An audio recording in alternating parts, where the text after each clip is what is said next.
Assalamualaikum warahmatullahi wabarakatuh. Jumpa lagi dengan Bu Siti Khofifah. Kali ini dalam materi mitigasi bencana sebagai wawasan kalian tentang kebencanaan. Kita telah tahu bahwa Indonesia itu rawan bencana. Apa sih mitigasi bencana itu? Mitigasi bencana adalah serangkaian upaya untuk mengurangi resiko bencana, baik melalui pembangunan fisik maupun penyadaran dan peningkatan kemampuan menghadapi ancaman bencana. Jadi ini perlu dilakukan oleh semua individu, semua lini, supaya kita mampu mengurangi risiko bencana. Dengan mitigasi bencana ini, maka akan tercipta kesiapsiagaan dalam menghadapi bencana. Apa itu kesiapsiagaan? Kesiapsiagaan adalah serangkaian kegiatan yang dilakukan untuk mengantisipasi bencana melalui pengorganisasian serta melalui langkah yang tepat dan bergaya guna. Kesiapsiagaan menghadapi bencana adalah suatu kondisi masyarakat yang baik secara individu maupun kelompok memiliki kemampuan secara fisik dan psikis dalam menghadapi bencana. Jadi, sebelum bencana itu datang, maka kita sudah harus mempunyai kesiapsiagaan untuk menghadapi dan mengurangi risiko bencana itu. Apa sih bencana itu? Tidak lain adalah peristiwa atau rangkaian peristiwa yang mengancam dan mengganggu kehidupan dan penghidupan masyarakat, mengakibatkan timbulnya korban jiwa, kerusakan lingkungan, kerugian harta benda, dan dampak psikologis. Nah, faktor macamnya ada berapa? Ada 3. Faktor alam, faktor non-alam, faktor manusia. Kali ini kita akan membahas bagaimana cara menanggulangi bencana alam, contohnya gempa bumi, tsunami, gunung meletus, banjir, kekeringan, angin topan, tanah longsor, dan lain-lain. Nah, untuk cara mengatasinya, Bu Khofifah akan tayangkan video yang isinya cara mengatasi bila bencana alam itu terjadi, kita sudah tahu cara mengatasinya. Saksikan video kali ini. Jenis bencana alam serta cara menyelamatkan diri. Kita hidup di wilayah yang rawan akan bencana alam dan di mana semua jenis bencana alam dapat terjadi kapan saja. Untuk itu, kita perlu mengetahui cara untuk bisa terhindar sekaligus bertahan jika bencana tersebut datang. Berikut ini adalah jenis-jenis bencana disertai tips untuk mengantisipasinya. Badai. Badai topan sering terjadi pada daerah tropis yang berada di antara garis balik utara dan selatan. Intensitasnya semakin meningkat dalam beberapa tahun terakhir. Tempat yang paling aman saat terjadinya badai topan adalah ruang bawah tanah atau bathtub kamar mandi. Peralatan komunikasi yang paling penting saat terjadinya bencana ini adalah radio dengan baterai yang telah terisi penuh. Radio akan memberikan informasi kepada kamu mengenai perkembangan keadaan di sekitar kamu, kapan dan di mana tempat evakuasi terbaik, serta informasi pertolongan darurat jika ada kenalan kamu yang terluka parah. Pengalaman membuktikan selama terjadinya bencana, semua peralatan komunikasi seperti telepon, televisi, dan listrik akan padam. Jadi, pastikan kamu memiliki radio dengan baterai penuh setiap saat di rumah. Dalam keadaan darurat saat terjadinya badai topan, berlindung dalam lemari juga bisa dilakukan agar dapat terhindar dari reruntuhan. Kunci pintu dan jendela rapat-rapat ketika badai topan mulai datang. Pada saat mengemudi, tinggalkan kendaraan kamu dan segera cari bangunan yang aman untuk berlindung. Dalam keadaan darurat, kamu bisa berlindung di dalam selokan atau parit, tetapi jangan berlindung di bawah jembatan, karena jembatan punya kemungkinan untuk runtuh menimpa kamu. Jika rumah kamu adalah rumah panggung, segera bergegas untuk berlindung ke rumah yang lebih aman, karena konstruksi rumah panggung tidak cukup kuat untuk menahan badai topan. Tornado. Tornado berputar dengan sangat cepat dengan kecepatan 300 mil per jam. Tornado datang biasanya ditandai dengan langit yang semakin gelap dan tekanan udara menurun drastis.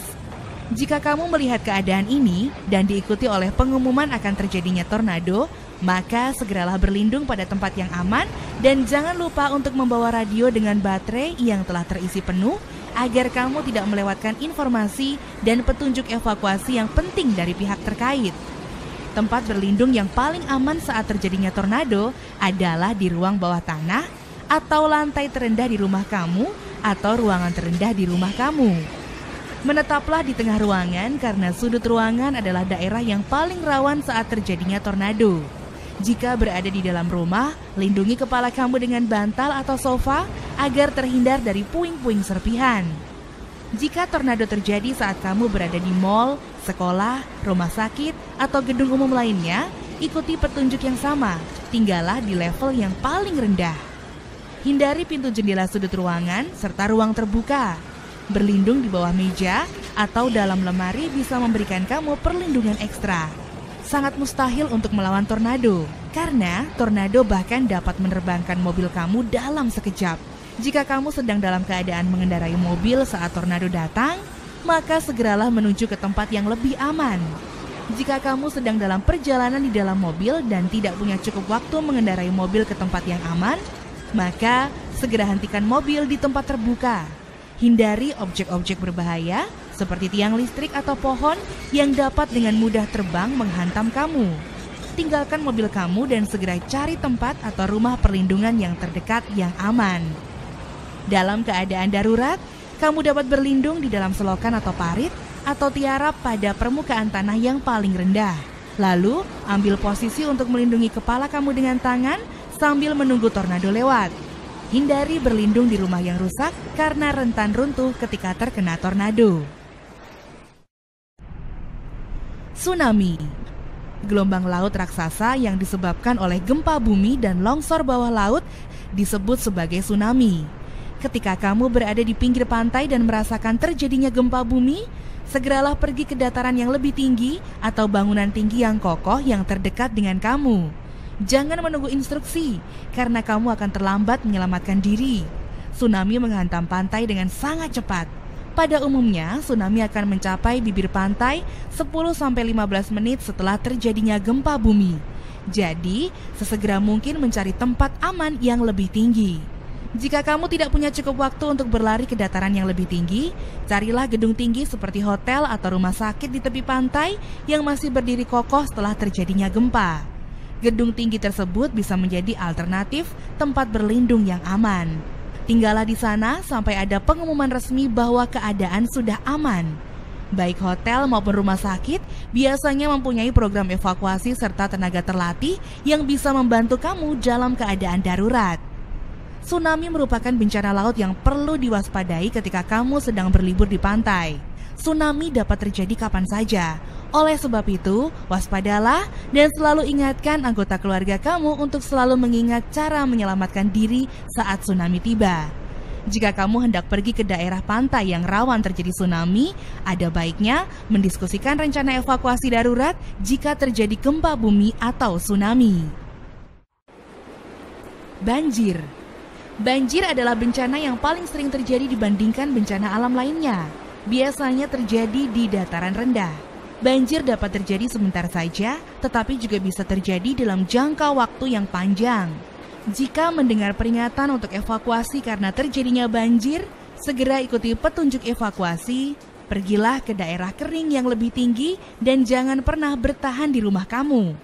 Sebab selain rawan terkena arus banjir susulan, dalam beberapa hari ke depan daerah sekitar rumah kamu juga akan menjadi daerah yang rawan terserang berbagai jenis penyakit terutama jika kamu memiliki anggota keluarga yang lansia atau anak kecil. Jika kamu tinggal di daerah yang rawan banjir, ada baiknya kamu mempersiapkan diri sedini mungkin dengan menempatkan semua dokumen atau barang berharga ke dalam plastik atau benda waterproof lainnya. Sebab, jika banjir tiba, kamu mungkin tidak punya waktu untuk menyelamatkan dokumen dan barang berharga lainnya. Jika kamu dalam keadaan terlambat mengikuti evakuasi dan terjebak di tengah-tengah banjir, jangan pernah berenang. Selain rawan terkena benda tajam yang terbawa oleh arus banjir, kamu tidak akan mampu melawan kuatnya arus banjir. Jika kamu benar-benar tidak punya pilihan dan terpaksa harus berenang, maka berenanglah dengan menggunakan gaya punggung. Dengan begitu, kamu punya sedikit pandangan untuk melihat keadaan sekitar kamu, serta melindungi kepala kamu dalam keadaan darurat. Longsor. Longsor dapat terjadi kapan saja, secara tiba-tiba, terutama bagi kamu yang tinggal di lereng atau di bawah bukit. Ketika melihat terjadi longsor, jangan panik. Identifikasi suara longsor dari dan bergerak ke arah mana agar kamu bisa menentukan lokasi tujuan yang aman untuk menghindar. Ketika sudah berhasil mengidentifikasi arah longsor, segera mungkin menghindar dari daerah longsor ke tempat yang aman.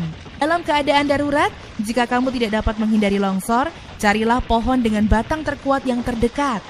Panjatlah pohon tersebut dan usahakan mencapai ketinggian maksimum. Dalam keadaan darurat, kamu benar-benar harus tertimbun longsor, usahakanlah untuk mengangkat tangan setinggi mungkin. Jika tangan kamu mampu mencapai permukaan, maka itu akan mempermudah tim SAR untuk menemukan kamu dan melakukan evakuasi. Bertahanlah di daerah aman sampai ada pengumuman keadaan sudah aman dari longsor. Sebab tanah yang belum stabil serta potensi longsor susulan masih dapat membahayakan keselamatan kamu. Kebakaran hutan. Kebakaran hutan baik yang disebabkan faktor alam maupun kelalaian manusia dapat menyebar dengan sangat cepat dan dapat membakar segala sesuatu di sekitarnya. Bila kamu sedang berada dalam area kebakaran, hal terpenting yang kamu harus lakukan adalah memastikan kamu tetap bisa bernafas. Kesulitan bernafas dapat membuat kamu pingsan dalam zona berbahaya.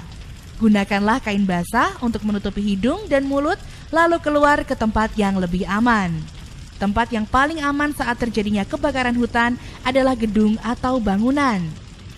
Jika kamu berada dalam area kebakaran, carilah gedung atau bangunan terdekat di sekitar kamu. Segera hubungi petugas pemadam kebakaran untuk mendapatkan pertolongan dan pastikan pintu tetap terbuka untuk memudahkan petugas melakukan evakuasi. Jika kamu tidak menemukan bangunan tetapi ada air di sekitar kamu, maka masuklah ke dalam air.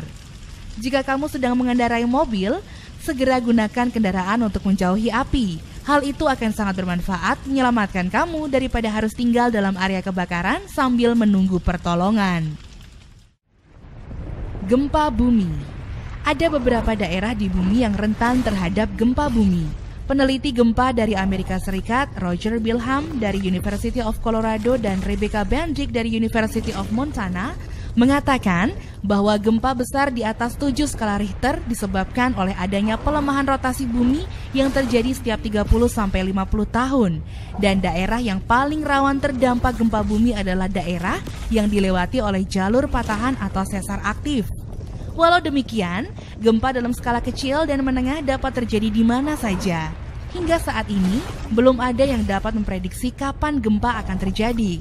Oleh sebab itu, pastikan semua perabot dalam rumah seperti TV atau lemari dalam keadaan yang aman dan tidak mudah terjatuh. Lemari harus berdiri kokoh dan jangan letakkan cermin di atas kepala Anda saat sedang duduk atau tidur. Menurut para ahli, ketika kamu sedang berada dalam ruangan saat terjadi gempa, tetaplah berada dalam ruangan. Ambillah posisi tiarap di lantai dan berlindunglah di bawah meja sambil kedua tangan melindungi kepala. Jika jarak keluar ruangan tidak terlalu jauh dan punya cukup waktu, bergegaslah keluar ruangan mencari tempat terbuka. Hindari berdiri di samping bangunan atau benda apapun yang dapat menimpa kamu. Struktur bangunan adalah benda yang paling berbahaya saat terjadinya gempa bumi. Pada prinsipnya, standar operasional prosedur atau SOP mitigasi terhadap bencana bersifat umum dan hampir sama di semua tempat. Setiap negara biasanya memiliki program mitigasi dan tugas kita adalah mencari tahu dan mempraktekannya. Melakukan latihan dalam periode tertentu bagaimana bertindak ketika terjadi bencana adalah hal yang baik untuk dilakukan, terutama bagi kamu yang tinggal di daerah yang rawan terdampak bencana. Ingat, kamu harus memiliki bekal persediaan makanan dan minuman yang cukup setidaknya dalam 72 jam setelah terjadinya bencana. Perlengkapan lainnya yang perlu dipersiapkan seperti radio dan baterai cadangan, senter beserta baterai cadangan, peralatan atau kotak P3K, masker dan sarung tangan, peralatan tang, obeng dan palu yang dapat berguna dalam keadaan darurat, dan HP emergency dengan baterai cadangan. Mengetahui tata cara evakuasi saat terjadinya bencana adalah hal yang wajib, terutama bagi kamu yang tinggal di daerah rawan terdampak bencana. Hal ini akan mengurangi resiko bagi kamu dan juga orang di sekeliling kamu. Paling tidak, kamu sudah tahu apa yang harus dilakukan ketika terjadi bencana.